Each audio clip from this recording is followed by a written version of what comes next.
بسم الله الرحمن الرحيم وبه نستعين والعاقبة للمتقين والصلاة والسلام على نبينا وحبيبنا وشفيعنا وقرة أعيننا ونور قلوبنا محمد وعلى آله وصحبه أجمعين وبعد السلام عليكم ورحمة الله تعالى وبركاته.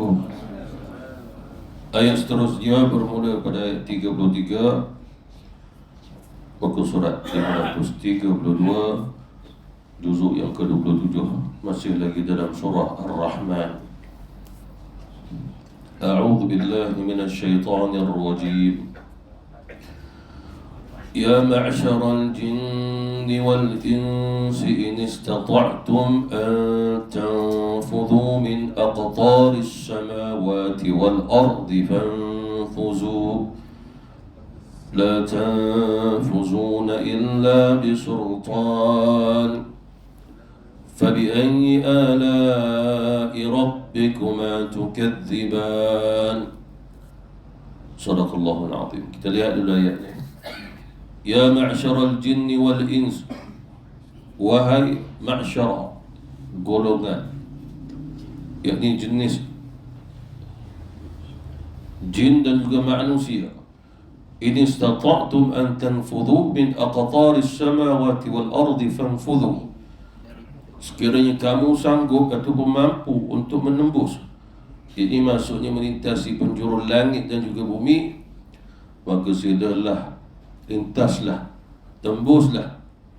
Lalu Allah Subhanahu wa taala juga menjelaskan, la tanfudhuna illa bisultan. Sekali-kali kamu tidak akan dapat menembusinya, melaluinya, melintasinya kecuali dengan sultan. Sebagai ulama menterjemahkan sultan itu kekuatan ataupun kemampuan yang sungguh luar biasa, sehingga keluar biasaan ini tidak ada pada sebahagian manusia ataupun kebanyakan manusia gitu. Ataupun seolah-olah sesuatu kekuatan yang mencari adat, keluar daripada logik akal manusia. Seperti mana Allah Subhanahu wa taala memberikan mukjizat, itu memang telah keluar daripada hukum alam, hukum adat, hukum daripada segala hukum, sebab sangat luar biasa. Seperti mana Allah Subhanahu wa taala menunjukkan tanda kebesarannya dengan mendatangkan satu mukjizat untuk membezakan yang Allah hadirkan. Mukjizat itu bukan seperti mana manusia biasa-biasa. Seperti mana contoh dalam kehidupan manusia, adanya kehidupan, adanya kematian. Bahkan seolah-olah sukar untuk diceritakan bahawasanya manusia itu hidup kali yang kedua saja. Maknanya dia dah mati, lepas tu dia hidup balik, boleh hidup pada kehidupan yang kedua. Seolah-olah hampir tidak pernah mendengarnya. Hampir begitu. Akan tetapi Allah Subhanahu wa taala apabila nak menunjukkan mukjizat, sebab mukjizat semua datang kepada Allah Subhanahu wa taala, lalu mukjizat itu dikaitkan, dinisbah kepada nabi rasul yang diutus untuk membuktikan dia nabi, dia rasul. Seperti mana contoh Nabi Isa alaihissalam dapat menghidupkan orang yang mati. Orang tu dah mati, lepas tu kemukjizatan yang datang pada Allah diberikan kepada Nabi Isa, hidup orang tu. Secara logik dikatakan orang ini dah hidup kali kedua. Tetapi perkara ini dikaitkan mukjizat, bukan satu perkara biasa-biasa, sebab tak ada selain daripada seorang Nabi Rasul dapat menghidupkan orang mati. Mukjizat memang keluar daripada adat sebenarnya. Seperti mana contoh, kalau sekiranya di tengah lautan sana adanya satu kapal, kemudian seorang itu diumbat di tengah laut, ombak sedang bergelora, lalu disuruh bahasa akal kita mengatakan orang ini tak ada peluang untuk hidup dan selamat. Tapi cerita Nabi Yunus alaihissalam nak beritahu, membuktikan dia sebagai Nabi Rasul. Keadaannya begitu, dia di tengah laut, dalam keadaan ombak badai yang besar, yang mengganas, dia terjun. Tapi dia selamat. Datang seekor ikan telan dia. Dia sudah akal kalau sekiranya satu haiwan telah menelan seseorang, kita kata matilah dia. Seperti mana kalau seseorang ditelannya buaya, kita tak kata ada orang masih hidup dalam perut buaya. Ataupun ditelannya anaconda, tak pernah ada kes orang duduk dalam perut anaconda, bila potong perut, hidup dia lagi. Lalu dia kata, terima kasih no. Itu mojok hang selamatkan aku. Tidak ada. Lalu datang seekor ikan lagi besar menelan ikan tu, yang mana dalam perut ikan yang pertama itu ada Nabi Yunus alaihi salam. Lalu diriwayatkan ikan itu lunyai habis, matilah. Tapi Nabi Yunus alaihi salam tak mati. Dalam perut ikan itu pula bagaimana dia bernyawa, dia bernafas, hidup dia. Jadi ini apa? Ini dah masuk ke mu'jizatan tadi. Lalu ini dikaitkan illa bisultan itu. Kamu ada tak ini semua? Ada tak kekuatan gitu? Cuma ditafsirkan oleh ulama-ulama kita dengan banyak penafsiran berkaitan dengan ayat ini. Sebagai ulama menyatakan ayat ini sebagai satu kiasan saja. Kalau diambil pada zahir ayat ini, seolah-olah ayat ini digambarkan macam suasana di atas dunia. Suasana bagaimana? Hai manusia, hai jin, kalau sekiranya kamu nak pergi ke atas langit tu sampai ke penjurunya langit, silakan. Tapi kamu takkan dapat pergi melainkan dengan sultan, kekuatan, ataupun bahasa hari ini kecanggihan kamu ke teknologi kamu ke, kalau hebat pergi, mesti sampai. Tapi ditafsirkan oleh ulama-ulama kita yang dimasukkan dasarkan ayat ini, cerita ini suasana di akhirat. Maknanya Allah Subhanahu wa ta'ala nak bagi tahu bahawasanya hai manusia, hai jin, ataupun dimulai wahai jin, wahai manusia, kalau sekiranya kamu mahu melarikan diri daripada perintah Allah Subhanahu wa ta'ala dan juga takdir yang telah ditetapkan oleh Allah, silalah lari. Mana saja kamu lari, perintah Allah tak pernah batal. Seperti mana ayat Quran dalam surah Al-Baqarah juzuk yang kedua, wa min kharajtu bala. Di mana saja kamu kharaju, kamu keluar, haitsu kharaj, di mana saja kamu berada, kamu keluar, fawallu wujuhakum syatrahu, maka hendaklah kamu menghadap wajah kamu ke arahnya. Maksudnya adalah Masjidil Haram. Maknanya di mana saja kamu berada apabila kamu nak solat fardu, menghadap ke Kaabah sana. Mana itu kiblat. Masjidil Haram disebut oleh Allah Subhanahu wa ta'ala menunjukkan kiblat di Baitullah, di mana saja kamu berada. Maknanya tidak diubah oleh Allah Subhanahu wa ta'ala perintah, sama ada kita bermusafir, tak bermusafir, bermukim ataupun tidak. Apabila nak solat fardu, salah satu syarat sah solat mesti menentukan satu arah kiblat. Dengan penuh keyakinan itu arah kiblatnya. Kalau sekiranya tidak tahu, maka berkewajipan bagi kita berijtihad.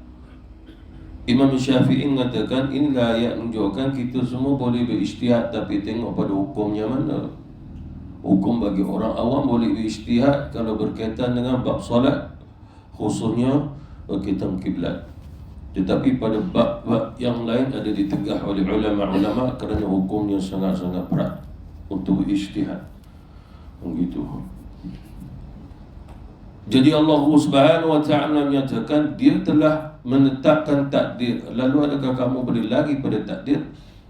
Kalau sekiranya kamu mempunyai kekuatan sultan tadi, maka silalah keluar pada takdir. Seolah-olah kata ulama tidak ada siapa dapat keluar daripada takdir Allah Subhanahu wa ta'ala. Maksudnya hukum Allah tidak boleh dibatal. Hukum Allah Subhanahu wa ta'ala tidak boleh diubah. Termasuklah takdir kedatangan Yaumul Mahsyar, iaitu hari di mana manusia akan dihimpun oleh Allah Subhanahu wa ta'ala, dan mustahil manusia dapat lari daripada itu kerana semua manusia diawasi oleh para malaikat Allah Subhanahu wa ta'ala. Illa bisultan, juga kata ulama-ulama kata kamu mampu untuk keluar daripada itu semua, tapi melalui Allah balik, sultan. Sebagai ulama menafsirkan demikian, maknanya kalau kamu mahu ke sana, mahu ke sini, kamu nak selamat illa bisultan, dinisbahkan balik kepada Allah Subhanahu wa taala. Ini menunjukkan di akhirat yang memberi selamat tidak lain mereka Allah Subhanahu wa taala sebagai sultan. Itu juga yang ditafsirkan oleh ulama-ulama kita. Selain daripada itu, kata ulama, illa bisultan adalah Allah Subhanahu wa taala menugaskan para malaikat, wahai malaikatku, aku memerintahkan kamu jaga hamba-Ku ini, pelihara dia. Alla takhafu wa la tahzanu wa abshiru bil jannah. Datang malaikat, tak perlu takut, tak perlu duka cita, tak perlu sedih. Berita gembira buatmu adalah syurga daripada Allah Subhanahu wa taala, dijanjikan Allah kepada kamu. Jadi sultan tidak lain perintah daripada Allah kepada malaikat untuk menjaga orang-orang yang beriman kepada Allah Subhanahu wa taala. Dan suasana ini dikaitkan seperti mana suasana di akhirat, sehingga dalam suratul Qiyamah juga yang difirmankan oleh Allah Subhanahu wa taala, yaqulul insanu yawma idzin aina al-mafar kalla la wadha ila rabbika yawma idzin mustaqar. Bila dah tibanya hari tersebut, lalu Allah Subhanahu wa taala akan berfirman, wahai jin, wahai manusia, kalau kamu nak lari pada hari ini, kamu nak keluar daripada mahsyar ini, silakan pergi. Lalu manusia itu pada hari tersebut pun berkata, ainal mafar, ke manakah tempat yang perlu kita akan lari? Lalu dijawab oleh Allah, kalla la wadhar. Sebagian kata ulama, malaikat dengan lidah malaikat menjawab untuk mereka, sekali-kali tidak ada tempat untuk mereka lari, makna berlindung. Ila rabbika yawma idzinil mustaqar, hanya pada Tuhanmu sahajalah pada hari tersebut kamu akan dikembalikan oleh Allah Subhanahu wa ta'ala. Jadi maksudnya di sini bahawasanya manusia tidak akan dapat lari daripada apa yang telah ditentukan oleh Allah Subhanahu wa ta'ala. Dan ini juga dikaitkan kata ulama kita bahawasanya apabila tibanya hari kiamat, Allah Subhanahu wa ta'ala memerintahkan pada langit dunia, maka langit itu akan terbelah, pecah dia. Maka para malaikat Allah Subhanahu wa ta'ala diperintah oleh Allah Subhanahu wa ta'ala untuk daripada langit turun ke bumi. Lalu Allah Subhanahu wa ta'ala memerintahkan para malaikat dia mengitari akan bumi. Kemudian Allah Subhanahu wa ta'ala memerintahkan itu pada langit dunia tu yang hampir dengan bumi. Kemudian ada lagi langit yang kedua tu, Allah Subhanahu wa ta'ala perintah pada langit kedua agar para malaikat yang berada di situ turun. Maka malaikat pun turun sampai ke bumi, lalu berbaris-barislah mereka. Begitulah juga perintah Allah Subhanahu wa ta'ala pada langit ketiga, langit keempat, langit kelima, langit keenam, sampailah langit ketujuh. Jadi semua para malaikat Allah Subhanahu wa ta'ala sampai malaikat yang berada di lapisan langit yang tertinggi juga turun. Dan tidak lain melainkan turun ini menunjukkan pada keadaan permulaan yang kiamat, hari kehancuran.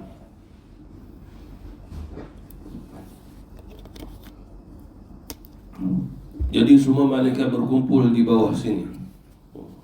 Bila selesai malaikat semua daripada lapisan yang pertama sampai langit tujuh itu semua dah turun berhimpun bersaf-saf di bawah sini. Lalu daripada ketika itulah Allah Subhanahu wa ta'ala pun berfirman, didengari oleh telinga-telinganya jin dan juga manusia, ya ma'syaral jinni wal insi in istata'tum an tanfudhu min aqtaris samawati wal ardi la tanfudhu. Ya ma'syaral jinni wal insi in istata'tum an tanfudhu min aqtaris samawati wal ardi fanfudhu la tanfudhuna illa bisultan. Lalu Allah Subhanahu wa ta'ala berfirman kepada jin dan juga manusia, illa bisultan, maknanya menunjukkan bahawasanya sultan tidak dinisbahkan pada makhluk, dinisbahkan kepada Allah. Ini menunjukkan bahawasanya manusia, bagaimana keadaan, bagaimana dengan kecerdikan, bahkan sampai hari kiamat, dengan teknologi ke, dengan alat yang canggih ke, mereka tidak dapat keluar pada takdir. Mereka tidak akan mampu sampai ke penjuru langit. Tidak akan mampu. Bahkan tidak adanya satu peristiwa yang luar biasa yang mana dia bukan Nabi, dia bukan Rasul, tapi dia dah sampai ke lapisan langit-langit di atas. Juga tidak ada. Yang ada sekadar para Nabi, Rasul. Itu telah disepakati oleh ulama akidah ahli sunnah wal jamaah. Tetapi selain pada Nabi dan Rasul, tidak pernah sampai ke atas sana. Bahkan manusia pun tidak pernah sampai ke langit yang pertama sekalipun. Apatah lagi nak sampai ke langit yang kedua. Disebabkan terlalu jauh daripada bumi, kata Rasul. Nak sampai ke langit yang daripada bumi nak sampai ke langit pertama mengambil masa, kata Rasulullah, 500 tahun perjalanan. 500 tahun perjalanan. Sekiranya kamu memiliki kenderaan yang paling laju pada ketika itu, Rasulullah mengatakan kamu boleh pergi dalam masa 70 tahun. Maknanya 500 tahun ataupun 70 tahun, tetapi tidak ada satu lagi pesawat, tidak ada kenderaan yang boleh terbang dengan selama itu. Tidak ada lagi teknologi yang mana akan satu kenderaan yang terbang selama itulah. Yang saya tahu sekadar 8 bulan itu pun pakai robot sampai ke planet Marikh. 8 bulan baru sampai. Tapi Marikh bukan di lapisan langit pertama. Semua duduk bawah sini. Tak tercapailah mata manusia walaupun itu satu teleskop apa James Webb, apa macam-macam gambar dia bagi kat kita, sampai gambar galaksi, nebula, macam-macam gambar. Dia dah tak boleh nak kira dengan jarak sampai ke ratus juta kilometer. Dia kira sampai jarak cahaya dah. Dia terlalu jauh sangat. Takkan orang nak kira ini dengan 1 trilion, 2 trilion kilometer. Lalu juga nak pakai tahun cahaya. Nak kata 1 tahun cahaya tu pun dah beratus juta kilometer. Lalu dia pakai tahun cahaya je lah. Tetapi belum melepasi lagi langit pertama juga. Tak sampai. Itu yang disebut oleh Allah Subhanahu Wa Taala secara zahir ayat, kamu mampu ke lepas tu semua. Tidak akan mampu sampai hari kiamat sekalipun, dengan apa saja teknologi kamu.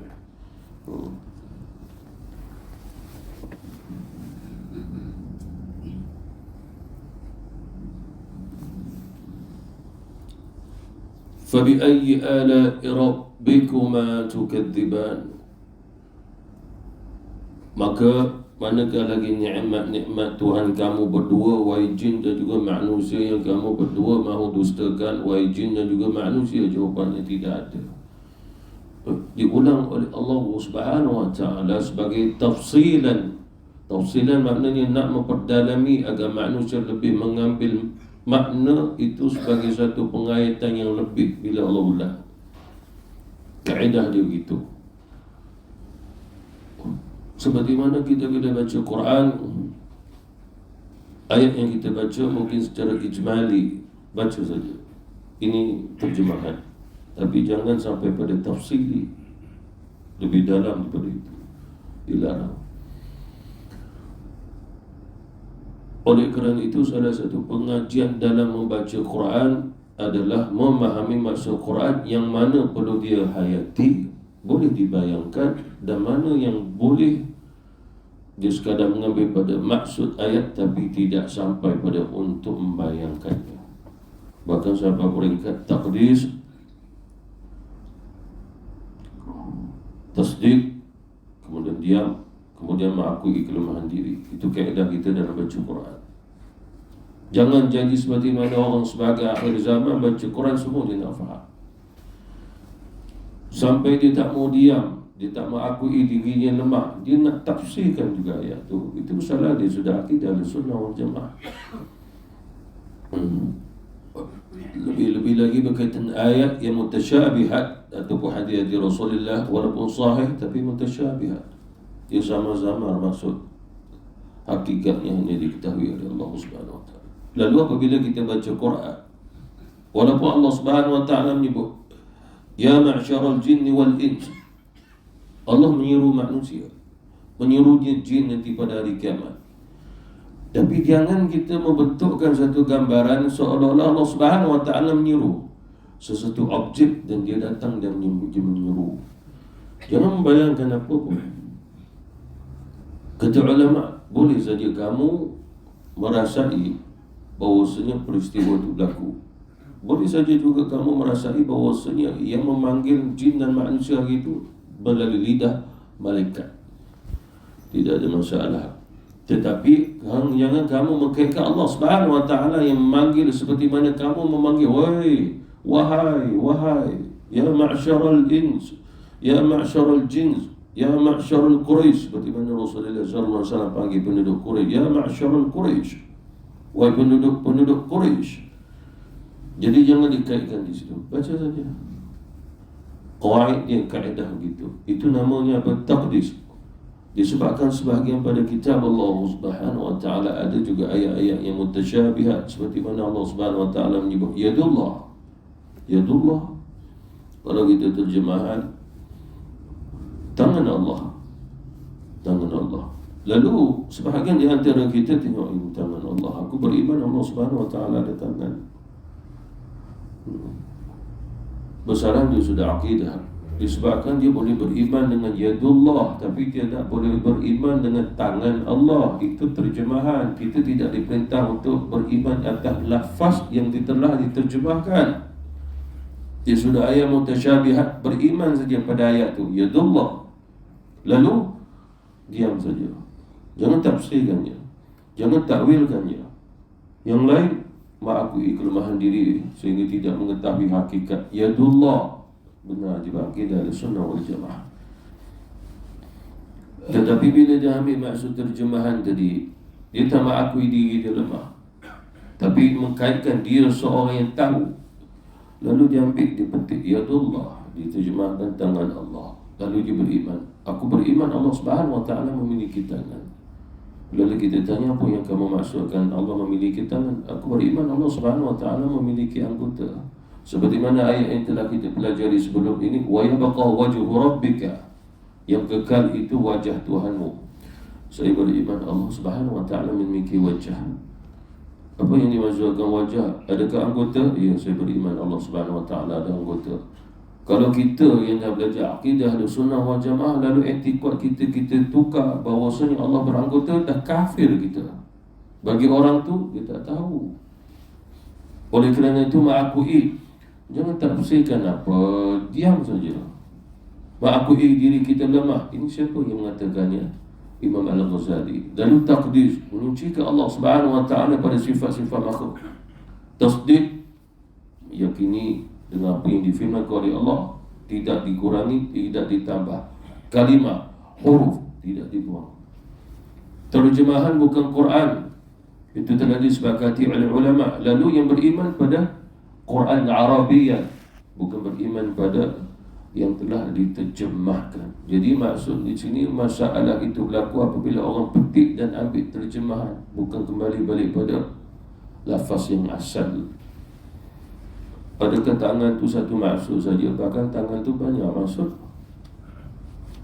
Walladzi nafsi biyadihi, demi jiwaku berada dalam, kalau terjemah diri itu, demi jiwaku berada dalam tangan Allah.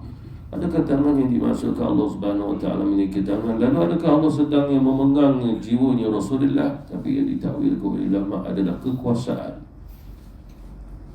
Seseorang sultan sedang menggenggam perintah dalam tangannya. Adakah ada perintah dalam tangannya itu? Bukan menunjukkan kekuasaan itu. Jadi begitu juga apabila Allah Subhanahu wa taala berfirman kepada kita, beriman pada lafaz yang Arabiah, bukan pada terjemahan tadi. Seterusnya firman Allah Subhanahu wa taala, yursalu alaikuma syuwadhum min narin يرسل عليكما شواذ من نار ونحاس فلا تنتصران فبأي آلاء ربكما تكذبان. Kepada kamu wahai jin dan juga manusia dilepaskan akan nyala api dan juga cairan tembaga. Wa nuhasun, itulah cairan tembaga. Fala tantasiran, dan kamu berdua tidak akan diberi pertolongan. Apa maksudnya di sini? Maksudnya adalah apabila takdir Allah buat orang-orang yang akan diazab dengan api neraka. Cerita ayat tadi, ketetapan Allah bagi orang yang kafir akan diazab oleh Allah Subhanahu wa taala. Lalu Allah kata, kamu boleh lari pada azab, pergilah lari. Kamu boleh keluar daripada siksaan yang telah aku tetapkan, kamu lari, keluarlah daripada siksaan itu. La tanfuduna illa bisultan. Maknanya kalau Allah Subhanahu wa taala yang bawa orang ni keluar, itulah sultannya Allah. Akan tetapi kalau bukan pertolongan daripada sultan, itulah Allah Subhanahu wa taala, orang duduk situlah.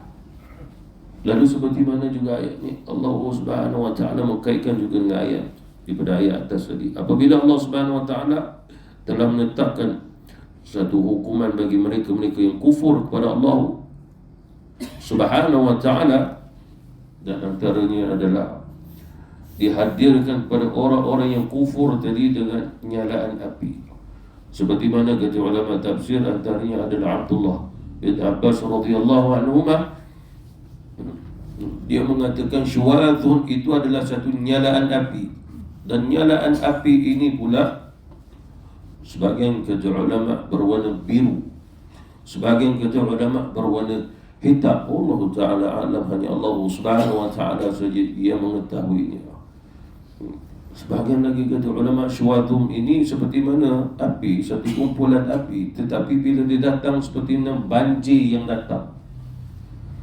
Yursalu alaikumah, untuk siapa? Untuk jin dan juga manusia yang ingkar ataupun mereka yang kufur kepada Allah Subhanahu wa Ta'ala. Wa nuhasun, nuhasun adalah cairan tembaga. Itu yang diterjemahkan oleh ulama-ulama kita. Sebahagian kata ulama-ulama kita bahawa dikaitkan wa nuhasun juga seperti mana asap, seperti mana asap. Tetapi asap tersebut tidak sama seperti mana asap yang berada di atas dunia.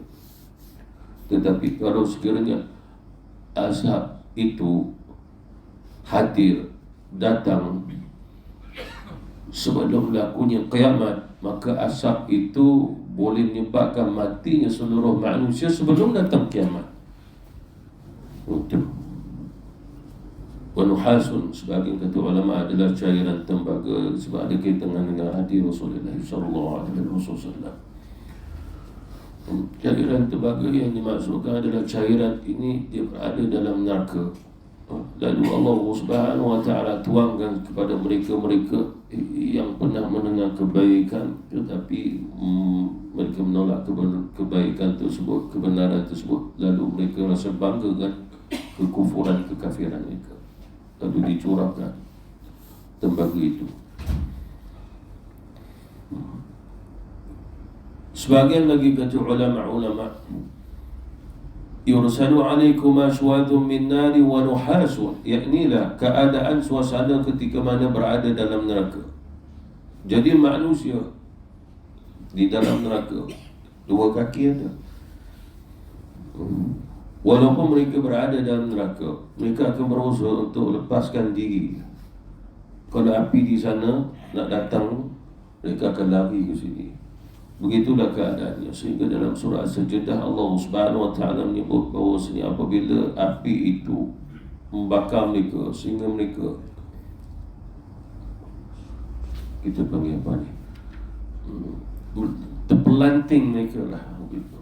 Ada di antara mereka terpelanting hampir kepada pintu neraka itu sendiri. Sehingga ada di antara mereka berpaut pada pintu tu agar pelan-pelan nak keluar. Seperti itu. Lalu Allah Subhanahu wa ta'ala, dia memiliki malaikat-malaikat yang hebat yang ditugaskan oleh Allah Subhanahu wa ta'ala, sehingga tidak ada di antara ahli neraka itu berjaya. Lalu dilihat malaikat, dia pergi tangkap lalu diumpannya. Wa ammal ladzina fasaqu fama'wahumun nar. Adapun bagi orang-orang yang fasik, maka tempat mereka itu adalah api neraka. Kullama aradu ay yakhruju minha, setiap kali di antara mereka berusaha untuk keluar daripada neraka, u'idu fiha. U'idu, mereka ambil tangkap dia lalu dikembalikan ke dalam dasar neraka. Wa qila lahum, lalu malaikat itu berkata kepada dia, "Dhuku, rasailah oleh kamu azab an-nar, azab neraka, alladhi kuntum bi tukadzibun." Di mana dulu kamu hidup di atas dunia, kamu mengingkari ini, menolak siksaan ini, lalu rasailah kamu. Jadi dikaitkan juga dalam ayat ni, kata ulama-ulama kata bahawasanya mereka berusaha untuk lari daripada neraka itu sendiri. Sebahagian kata ulama-ulama kita, sebelum mereka dicampakkan masuk neraka itu di mauqif. Seperti mana kita dalam tafsir, saya tafsirkan cerita tentang 50 mauqif di sana. Mereka orang ahli neraka nak berusaha agak mauqif mana mereka dapat lepaskan diri, lari.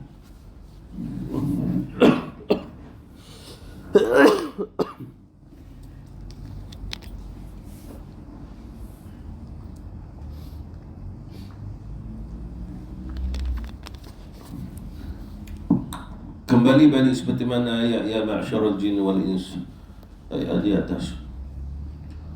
Lalu perkara ini berlaku atas jin dan juga manusia, sehingga mereka belum lagi dicampakkan masuk ke dalam neraka kerana kekufuran mereka. Lalu mereka berusaha nak lari pada suasana di mahsyar itu, berusaha untuk lari. Lalu Allah Subhanahu wa ta'ala kata, "Fanfuzu, usahalah kamu lari daripada apa yang telah aku takdirkan dalam mahsyar ini. Silakan. La tanfuzu, kamu tidak akan berjaya melarikan diri illa bisultan, melainkan daripada Allah balik." Lalu datang malaikat daripada neraka, malaikat Zabaniyah. Dia keluar, lalu dia akan menangkap manusia-manusia, termasuklah jin-jin yang berusaha untuk keluar daripada mahsyar. Hanya soalannya, adakah mereka akan berjaya? Lalu dijawab oleh Allah, wala tantasiran, mereka tidak akan diselamatkan. Makna menunjukkan bahawasanya keadaan di sana tidak seperti mana keadaan di dunia ni. Bahkan orang masuk dalam penjara pun ada juga yang boleh lolos keluar daripada dia. Setiap tahun ada saja kes bantuan yang boleh lari daripada penjara. Itu. Cuma di Malaysia ni tak apa-apa nak dengar yang dekat luar negara tu. Yang kat Malaysia ni bantuan tak apa-apa nak boleh keluar, disebabkan bila dia keluar dia kata nanti lapar nak pergi makan, tak ada duit. Tapi bantuan luar negara dia lepaskan diri, dah kawan dah ready kat luar dah. Oh, profesional punya bantuan tu, sangat profesional. Fabi'ayyi ala'i rabbikuma tukadziban. Dan Allah Subhanahu wa ta'ala kembali bertanya kepada manusia dan juga bertanya kepada jin dan juga manusia, maka nikmat mana yang kamu nak dustakan lagi? Mengapa Allah Subhanahu wa ta'ala ulang dan ulang? Disebabkan manusia ini bergerak yang pertama di atas dunia dengan nikmat. Sebelum Allah Subhanahu wa ta'ala mengenalkan dirinya kepada kita, terlebih dahulu dia bagi nikmat. Bahkan sebelum kita mengenal Allah Subhanahu wa ta'ala pun dia bagi nikmat dulu. Sebelum kita mengenal nikmat, dia bagi dulu nikmat. Bahkan sebelumnya jiwa kita mengenal Allah, tubuh badan kita, zahiriah kita ni dah mengenal Allah dulu. Jadi perjalanan manusia ini sebenarnya penuh dengan kenikmatan. Yang kedua, perjalanan manusia dengan alladzi khalaqal mauta wal hayata liyabluwakum ayyukum ahsanu amala. Ujian, cobaan. Sebagai manusia tak terima ni semua. Kenapa Tuhan menguji? Cuma dilihat apa ujiannya, diuji Tuhan. Kamu sendiri lihat antara kamu sesama kamu, ujian sesama kamu, manusia dengan manusia, berbanding dengan ujian yang Allah Subhanahu Wa Taala berikan kepada kamu, mana jauh lebih besar? Jawapannya, ujian sesama manusia. Yang ketiga adalah ketaatan, tapi bukan semua manusia termasuk jin taat kepada Allah Subhanahu Wa Taala. Dan yang keempat adalah kemaksiatan. Jadi duduk bangun jin manusia 4 ni saja. Mana dia pergi 4 ni saja. Kalau kita solat itu ketaatan, kalau kita makan itu kenikmatan, kalau kita buat salah itu kemaksiatan. Lalu Rasulullah mengajar kita, apabila kamu dah tahu kamu sering dapat nikmat, syukur kepada Allah. Apabila kamu diuji oleh Allah, maka kamu belajarlah sabar. Apabila kamu taat kepada Allah, kamu yakin Allah akan beri ganjaran kepada kamu. Apabila kamu buat kesalahan, dosa, kamu istighfar, minta ampun kepada Allah Subhanahu Wa Taala. Oleh kerana itu Allah Subhanahu Wa Taala mengulang-ulang tentang nikmat. Mengapa agaknya? Kerana nikmat yang paling banyak tercurah di atas alam ni, yang paling banyak yang Allah Subhanahu Wa Taala beri kepada kita pun jenis nikmat. Ala itu adalah nikmat. Kalau ditanya di atas dunia ni antara ujian, cobaan dengan nikmat, mana yang paling banyak sekali Allah Subhanahu Wa Taala beri pada kita? Jawapannya nikmat. Kalau manusia melakukan kemaksiatan, tetap nikmat yang Allah beri jauh lebih banyak daripada maksiat yang dibuat. Kalau manusia itu melakukan ketaatan, tetap nikmat tu jauh lebih banyak pada ketaatan yang dibuat pada Allah Subhanahu Wa Taala. Bahkan manusia boleh buat pengiraan dengan sepanjang usia dia, yang mungkin dia tak pernah tinggal solat, mula dia akhir balik, dia boleh buat kiraan. Tetapi berkaitan dengan nikmat Allah Subhanahu Wa Taala, wa in ta'uddu ni'matallahi la tahsuha, kamu tak boleh kira. Itu oleh kerana itu Allah Subhanahu Wa Taala mengulang lagi berkaitan dengan nikmat, agar jin dan juga manusia tersedar diri dia hidupnya dengan penuh kenikmatan dalam kehidupan. Wallahu a'lam. Wabillahi taufiq wal hidayah. Assalamualaikum warahmatullahi taala wabarakatuh. Subhanakallahumma wa bihamdika asyhadu an la ilaha illa anta astaghfiruka wa atubu ilaik.